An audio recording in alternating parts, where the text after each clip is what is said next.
Bonjour et bienvenue sur la chaîne de Yousimi. Nous avons remarqué que le sujet vous intéresse, nous sommes ravis de vous communiquer ces informations. Vous pouvez dialoguer avec nous sur le chat WhatsApp qui se trouve sur notre site yousimi.io.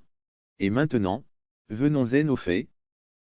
Pourquoi le Bitcoin chute de 15% en 10 jours? Pourtant la SEC a validé les ETF pour que 11 institutions financières américaines puissent vendre des ETF.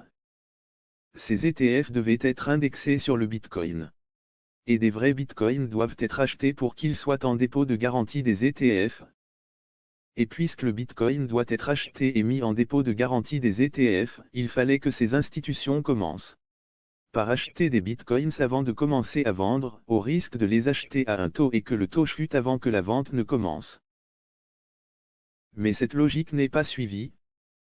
Mais la logique des gros acteurs qui ont voulu défaire de gros volumes de Bitcoin qu'ils avaient en fonds propres, qu'ils savaient acheter il y a très peu de mois en dessous de 24 000 € et ainsi de réaliser leurs bénéfices à un prix au-dessus de leur prix d'achat.